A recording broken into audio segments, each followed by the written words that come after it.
Bonjour à toutes et à tous, bonjour à vous qui participez à cette session 2021 du MOOC Certis. Je suis le docteur Thomas Hilaire Ila Undoua et dans cette capsule, je vais vous présenter une expérience pédagogique avec le numérique. En d'autres termes, je vais vous montrer comment est-ce que le numérique en classe peut être ou doit être un portail vers l'innovation pédagogique.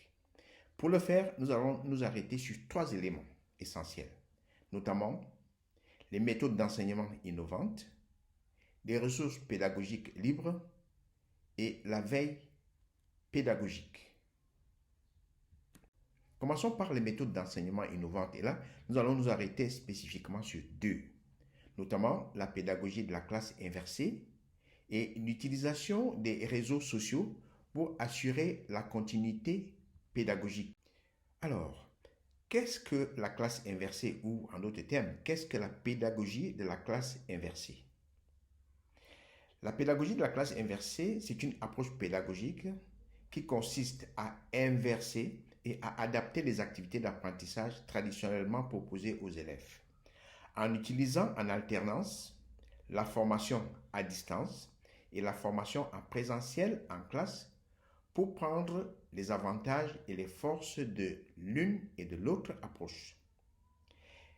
Elle vise cette approche à rendre l'apprenant plus autonome et davantage impliqué dans le processus d'apprentissage.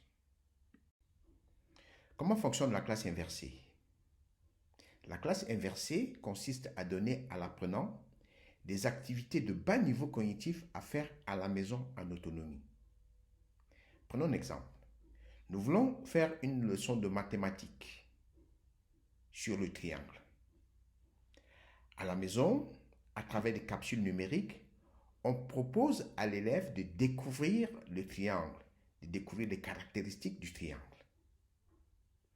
Pour maintenant privilégier en classe le travail collaboratif et les tâches d'apprentissage de haut niveau cognitif, c'est-à-dire, pour ce qui est du triangle par exemple, arrivé en classe avec ses camarades, l'élève va confronter ce qu'il a découvert en faisant des exercices ou des problèmes beaucoup plus complexes sur le triangle.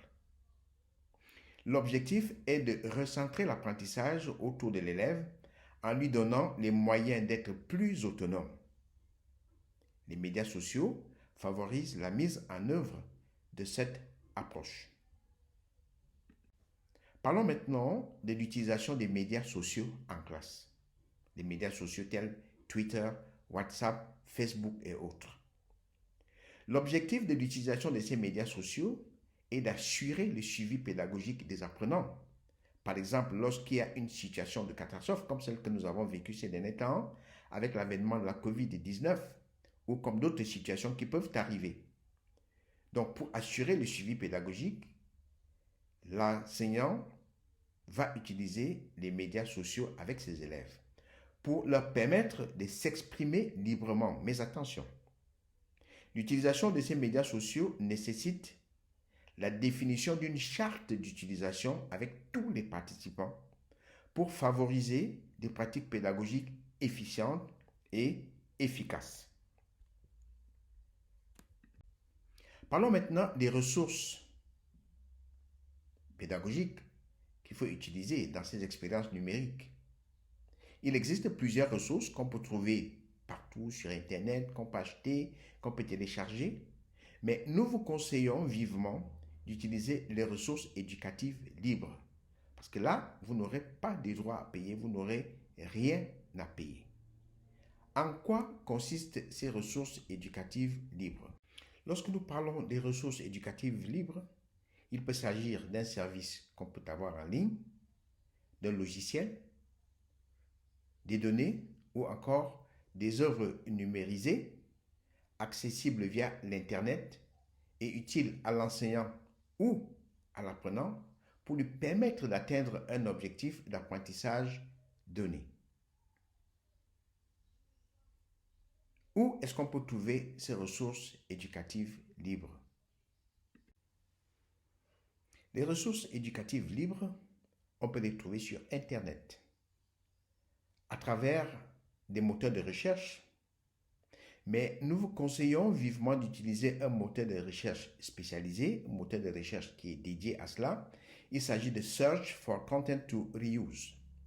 Ce moteur de recherche vous permet d'avoir accès à des ressources éducatives libres telles que des images, des vidéos, des leçons. Maintenant, nous allons parler d'une autre chose. Il s'agit de la veille pédagogique. Qu'est-ce qu'une veille pédagogique? Une veille pédagogique, c'est une activité en grande partie itérative, c'est-à-dire qui se fait de façon répétitive, visant à une surveillance active de l'environnement pédagogique, technologique, etc. Elle vise à anticiper sur les évolutions dans le domaine de l'enseignement et de l'apprentissage. Maintenant, nous allons voir quelques outils qu'on peut utiliser pour organiser des veilles pédagogiques. Par exemple, vous avez sûrement déjà sur Internet vu cette icône, celle-ci. Alors, elle renvoie à quoi? Elle renvoie à ce qu'on appelle les flux RSS. En anglais, Really Simple Syndication, ou en français, syndication réellement simple. Ce sont des fichiers dont l'objectif est de stocker une liste de contenus ou de pages web. Cette liste peut contenir différentes métadonnées associées au contenu, comme par exemple des titres, la description d'une page web. Les flux sont généralement utilisés dans les blogs. Vous pouvez aussi les utiliser. Donc, ces flux RSS vous permettent d'être au courant de ce que le site web a produit ou alors les titres qui ont été récemment déposés dans ces sites web. On peut aussi organiser une veille pédagogique à l'aide de ce qu'on appelle des listes de diffusion. Une liste de diffusion, en fait, permet à un groupe de personnes, par exemple un groupe d'enseignants, de communiquer sur un thème donné grâce au courrier électronique. Maintenant, parlons des MOOC. MOOC, ça veut dire Massive Open Online Course, qui signifie en français cours en ligne ouvert et massif. Il s'agit en fait de cours gratuits et libres d'accès. L'inscription sur les MOOC, comme celui qui nous réunit tous ici, est généralement gratuite. Il s'agit généralement pour les cours universitaires. Mais cependant, il faut noter que ces cours ne sont pas toujours sur licence libre. Parfois, ils peuvent être payants. La dénomination massif associée à ces cours est due au nombre d'inscrits que l'on peut avoir dans un MOOC comme le nôtre qui réunit plus de 20 000 personnes. Nous avons aussi les webinaires qui sont des outils que l'on peut utiliser pour des veilles pédagogiques. Qu'est-ce qu'un webinaire? Webinaire, c'est en fait toutes les formes de réunions interactives de type séminaire qu'on organise via Internet. C'est en fait une forme de conférence en ligne dont l'accès est généralement gratuit dans le domaine éducatif, mais il peut parfois être payant. Un webinaire associe généralement des outils permettant l'interaction entre le conférencier et ceux qui participent. Par exemple, on peut avoir un diaporama, on peut avoir des audios, on peut avoir des vidéos, on peut avoir une messagerie instantanée aussi dans un webinaire. Enfin, nous allons parler de notre outil qu'on appelle le e-portfolio.